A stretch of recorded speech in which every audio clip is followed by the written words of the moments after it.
कदीम ज़माने में सिल्क रूट एक ऐसा रास्ता था जो कि चाइना और सेंट्रल एशिया को पूरी दुनिया से मिलाता था और तजारत का एक बहुत ही अहम ज़रिया फराहम करता था। और ना सिर्फ तजारत बल्कि आइडियाज़, आर्ट्स और कल्चर एक्सचेंज भी इस रास्ते के थ्रू पॉसिबल होता था। लेकिन वक्त के साथ साथ ये कदीम रास्ता सिर्फ एक कहानी बनकर रह गया। आज पूरी दुनिया एक ग्लोबल विलेज है और पूरी दुनिया का निज़ाम एक दूसरे के साथ ट्रेडिंग पर चलता है और यही वजह है कि ट्रेडिंग रूट्स और डीप सी पोर्ट्स को पूरी ग्लोबल इकोनॉमी की बैकबोन समझा जाता है।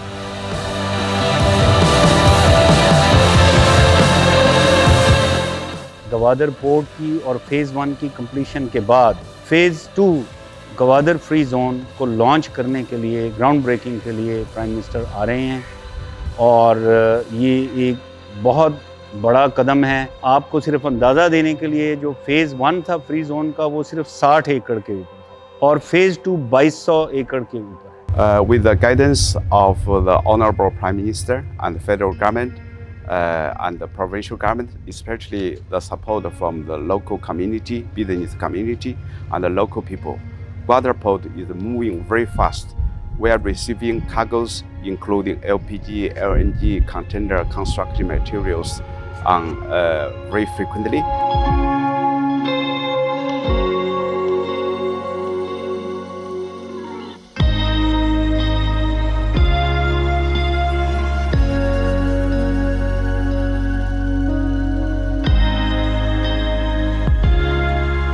मेरी रहायश यहाँ है, लोकल हूँ, अभी 12 साल हो गए हैं, ग्वादर में रहायश है अभी। जी सर, यहाँ पे काम करते हैं, अच्छा काम है ये सर। कापर और पीतल का काम है और ये जिस का और स्टील का काम है। ठीक है सर, जो मटेरियल है कि यहाँ पे डालते हैं, यहाँ से सर जो ब्रिक होता है, जैसे आप ये देख रहे हैं सामने पड़ा हुआ है, आप ऐसे ब्रिक हो गए, ब्रिक को फिर इसको हम करते हैं साफ़ करके फिर जो है ना इसमें डालते हैं सर। यहाँ से कचरा जाता है, यहाँ पे सारा ये मशीन का तांबा आता है। ये काम हमारे को अच्छा मिल गया, हमारे घर में ही मिल गया है, क्योंकि वो बहुत लोग दूर से आते हैं, पता नहीं किधर से किराया भर के आते हैं।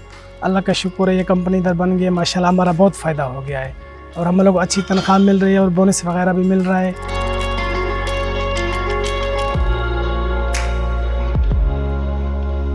मेरा नाम जैतून अब्दुल्ला है, मैं एज असिस्टेंट मैनेजर हूँ यहाँ पे। ये हमारी वर्कशॉप है। यहाँ पे हमने स्टार्ट इसलिए किया है कि इन फ्यूचर हमारे पास ये पोर्ट में या कहीं भी कोई भी डिपार्टमेंट्स है तो वहाँ पे हम प्रोजेक्ट्स लें। और हमारा जो मेन मकसद है यहाँ पे, जो विज़न है कि यहाँ की फ़ीमेल कम्युनिटी को एम्पावर करवाना और उनको रोज़गार की तरफ लाना। तो हमारे पास अभी जो हमने जितनी हायरिंग की है, हमारे पास वर्कर्स हैं वो सारे फ़ीमेल ही हैं और गवादर की लोकल ही हैं।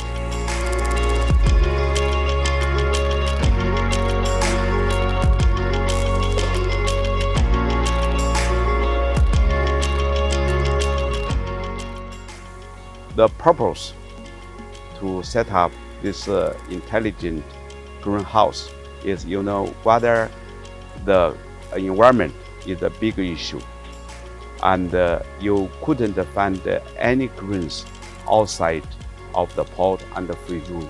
And we do believe that this technology will help Honorable Prime Minister's 10 billion tree plantation program.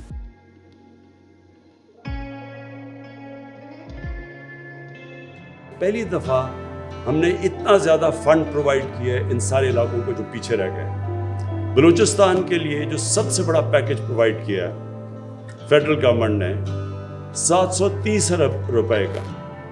ये 730 अरब रुपए का डेवलपमेंट पैकेज ये पाकिस्तान की तारीख में कभी भी बलूचिस्तान को इतना नहीं मिला। तो ये जो 730 अरब है उसके ऊपर है बलूचिस्तान की गवर्नमेंट का अपना पैकेज, ये हमारा है सिर्फ फेडरल गवर्नमेंट का। तो इससे हम एक तो कनेक्टिविटी इम्प्रूव कर रहे हैं। उसके बाद फिर ह्यूमन डेवलपमेंट एहसास प्रोग्राम पे पूरी कोशिश है कि हम कॉलेजेस बनाएं, या गवादर में यूनिवर्सिटी का प्लान अप्रूव हो चुका है, गवादर में यूनिवर्सिटी बन रही है। कामयाब पाकिस्तान के प्रोग्राम्स हैं हमारे कि सारे कोस्टल बेल्ट पे जो मछली पकड़ने वाले हैं, जो सबसे मेहनत कश तबका है, उनको हम कैसे वैल्यू ऐड कर सकते हैं उनकी, और इसके लिए इनका पूरा प्रोग्राम बन। गवादर के लिए जो प्रोजेक्ट्स हैं उनमें ख़ास तौर पे पानी और बिजली शामिल है। सो पानी में एक 5 मिलियन गैलन पर डे का डीसैलिनेशन प्लांट वो उस साउथ बलूचिस्तान पैकेज में भी गवादर शहर के लिए रखा हुआ है। इसी तरह बिजली का प्राइम मिनिस्टर साहब ने एक प्रोजेक्ट अप्रूव किया जिस पे अभी काम शुरू हो गया हुआ है, जिसमें हमने मेन ग्रिड के साथ कनेक्ट करना है साउथ ऑफ बलूचिस्तान को, स्पेशली गवादर को। उसके अलावा 300 मेगावाट का एक पावर प्लांट, उसके ऊपर भी काम अभी पिक कर रहा है। सो बिजली, पानी और शहर के लिए जो सहूलियात हैं, ये ख़ास तौर पे प्राइम मिनिस्टर के फोकस में। पूरी दुनिया इस वक्त एक जियोपॉलिटिकल शिफ्ट से गुजर रही है और गवादर पोर्ट इस शिफ्ट का एक बहुत ही अहम हिस्सा है। चाइना के लिए सीपैक और गवादर इंडियन ओशन को एक्सेस करने का एक जरिया है, जिसकी वजह से चाइनीज़ गुड्स की शिपमेंट का टाइम बहुत ही ज़्यादा कम हो जाएगा। गवादर पाकिस्तान के लिए बहुत ही ज़्यादा अहमियत रखता है। एक fully functional deep sea port मुल्क भर में इकोनॉमिक एक्टिविटी जनरेट करने का बहुत बड़ा जरिया है। डीप सी पोर्ट किसी भी मुल्क की लोकल डेवलपमेंट की रफ्तार को तेज़ करता है और मुल्क की इकोनॉमी में बहुत हेविली कंट्रीब्यूट करता है इंटरनेशनल ट्रेड को फैसिलिटेट करके। पोर्ट्स के जरिए एक्सपोर्ट्स में काफ़ी ज़्यादा इजाफा होता है, जिसकी वजह से लोकल इंडस्ट्रियलाइजेशन को काफ़ी ज़्यादा बूस्ट मिलता है और इसका असर एम्प्लॉयमेंट पर भी काफ़ी पड़ता है। ना सिर्फ पोर्ट पर डायरेक्ट एम्प्लॉयमेंट, बल्कि मुल्क भर में इंक्रीज इकोनॉमिक एक्टिविटी की वजह से तमाम इंडस्ट्रीज़ में भी लोगों को काफ़ी ज़्यादा रोज़गार के मौके मिलते हैं। और इस तरह गवादर पोर्ट पूरे पाकिस्तान के इकोनॉमिक लैंडस्केप को मुकम्मल तौर पर तब्दील कर सकता है। ज़रूरत सिर्फ एक मजबूत इरादे और अनथक मेहनत की है।